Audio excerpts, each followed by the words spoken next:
What's going on, y'all? It's Rob with Cinema Bullies. It's been a while. I've been seeing some crazy posts lately, especially from some of the big guys in this bully world, and just how they view how they're, above everyone that's trying to do something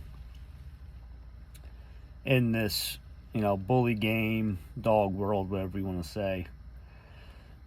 One thing that I saw that struck a nerve a little bit within me, because I dealt with this situation before with, someone that I was a partner with for 2 years or so. And co-owning dogs. A lot of these breeders think it's a privilege for you to co-own their dog that they produce, that they don't really want to sell, but they have to sell it because they have no more room in their yard for their dog, or they don't have any own close friends to give the dog to, that they could keep tabs on it and use it to profit from. Okay, so it's a privilege for you to sometimes pay money also to co-own a dog, just at a cheaper price.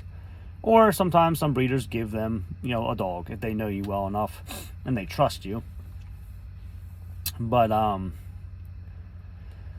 it's not, I don't think it's a privilege. I mean, yes, you get a cool dog, get a badass dog, whatever the case is. What if the dog don't turn out? Then you just got another dog. And then that's when that breeder cuts ties with you altogether, because they're like, oh, that dog ain't shit. I ain't ever going to use that shit, keep the dog, don't worry about it. Give it a good home. Okay, cool. But if the dog turns out, that's when, they want the clout, they want the fucking hype, they want, to claim the dog as theirs, that they put in all the legwork, they did all the work, whatever. And then they always leave you out of it. You just co-own the dog. The dog just lives with you.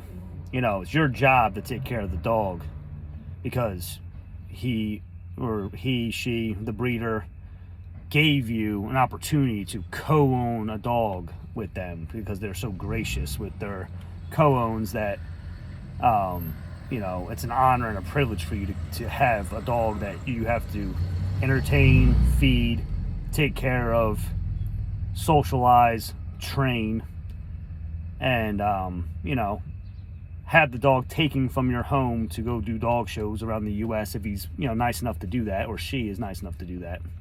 But it's a privilege for you to interrupt your life, to make demands that life interferes with, that you have to get done because the breeder expects you to get it done.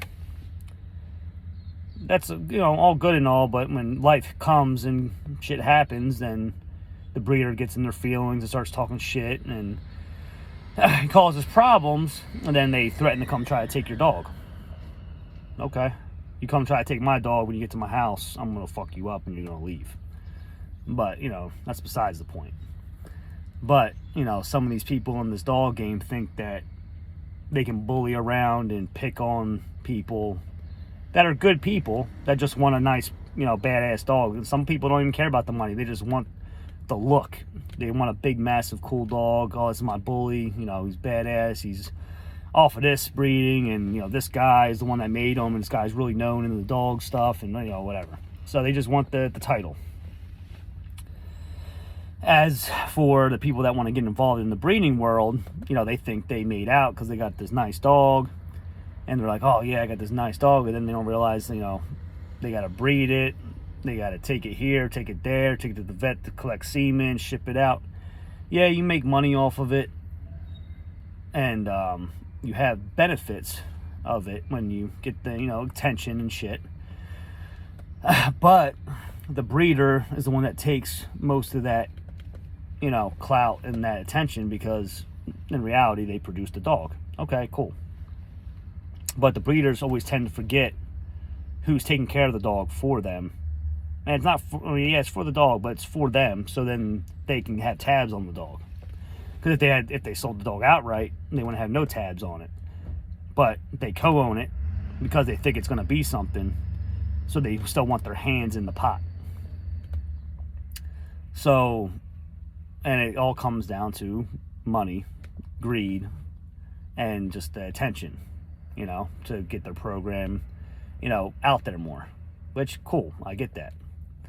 But you're not going to go online and say it's a privilege for them to co-own a dog with you, like they did a background check on you or some shit, like you're just an outstanding citizen, and there's applications that you got to fill out to co-own a dog. No, it's first come, first serve. As soon as they can get that dog out of their home that they don't have room for, another dog, or their wife or husband doesn't want no more dogs at their fucking house, they got to get rid of the dog. It causes problems, people split up, causes disagreements, whatever. So for them to talk down to people like you're doing them a fucking service, it just blows my mind. Like, I co-own dogs, and guess what? I leave those people alone with those dogs. I have my little ties with them. I don't ask them for shit. I don't tell them what to do with the dogs. They can breed it or not. I don't give a shit. Especially because I'm out of that, realm for right now. But if they breed it, cool. If they don't, they don't. I even went as far as the fact that I'm not really involved that much anymore. That I told them just to keep the litters. I don't even give a shit. I don't want what I wanted. I don't want a pick of the litter or half the litter or whatever I agreed with the co-owns with the females. Males, it's no big deal. You take a nut and move it on. That's it. Done. But females, it's definitely not a privilege to own a female. And that's where people that, got their heads too big want to talk all their shit for, their hype, or because they think they're, the dog gods or something. But females, you gotta worry about so much other shit. The pyrometra, number one, take the dog out, make the dog useless. The breeder loses, the person loses. Then, when the litter comes, no matter what agreement you have, it always changes. That's why everything should get written down, contracts, everything got to be stated. Because I had, a co-owned female that I was supposed to whelp a litter, and then the other person was supposed to whelp a litter, and then after that, I was getting the last litter she had. Okay. That was a verbal agreement. Nothing was written down. So when it was time for the other person to take care of the next litter, they said, oh, no, why would I take care of a litter of a dog I co-own? That's your job. And that's not what you said when we first did this. So that caused a big fucking issue. Because then I have to worry about puppies for 2 months. I have a full-time job. I can't not go to work. So now you're causing me a financial issue. Because now I got to stay home and whelp some puppies. And yeah, I'm going to make money off the litter. I'll make, 10, 20,000, whatever the case is. Great. It's awesome. But is that worth losing my career because I can't go to work because I have to worry about puppies? No. So whelping litters, especially if you co-own a dog, make sure you got a stay-at-home wife. It's the only way it can make it work. Or if you're just a bum and you don't work and all you do is breed dogs and sell drugs and jerk off and play video games all day, then it's perfect for you. You can do that all the time. So, like I said, to go as far as saying it's a privilege and be cocky and arrogant and sound like an asshole about it, it's not a privilege. You're doing them a service, a partnership. It's almost like a job. Like you have a job for the next 2-3 years taking care of this dog until the breeder wants nothing to do with it no more. So I said, certain people in this game, their heads are way too fucking big. I mean, yeah, they make a lot of money. They sell big name dogs, cool, great. But at the end of the day, you claim to love the breed, you love dogs, you love this, you love the money that gets put in your pocket from the dogs. because you wouldn't be making posts about shit like that. I mean, that's just my opinion. And you can agree or not. I mean, like I said, I commented on this person's page a couple times. He got nothing to say to me. You know, I already called him all kinds of names and shit, and he gave up on those conversations. And the fact that he makes threats that people don't answer the phone when he calls them to talk to him. Guess what? I called your bitch ass and you didn't answer your phone, pussy. So, and you know exactly who you are. And, I said, little man, all that big mouth, that's why you won't show your face out. Because there's a lot of bad blood with a lot of people. Because of shit that you've done, and dogs that you produced that died young, and breedings that didn't go through, and all kinds of fun stuff. People talk. Can't say much about me. I mean, I was in it for 5 years, did my thing. I produced healthy dogs for the most part. Had a couple issues here and there. Who doesn't? But I used old school blood, less problems. And I was getting where my foundation of where I wanted to go with.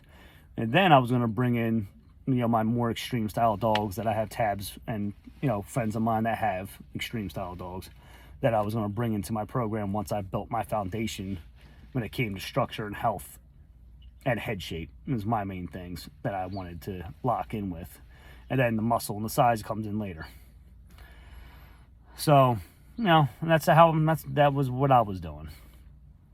But, like I said, don't let these breeders talk shit to you like it's a fucking privilege and an honor to take care of their dog that they just don't have room for. That's why they're co-owning it most of the time. I mean, unless you got, 50 kennels and you got, somebody taking care of your dogs for you every day, which there's people like that. There's guys that are in this game that got money that can afford all that. But the average person's not affording that. They're not going to be able to upkeep, 50 dogs. Just in dog food a month, they'll spend, $5,000 just to feed them all. So, think what you want. I am a realist. I look at every aspect of it. So, hope this helped you guys out. Hope you guys open your eyes and stop giving clout and likes to people that don't give a fuck about anything that you got going on. So keep that in mind, and more content's coming, so stay tuned in. Once in a while I'll post something. So until then, I will talk to you guys later. All right, later.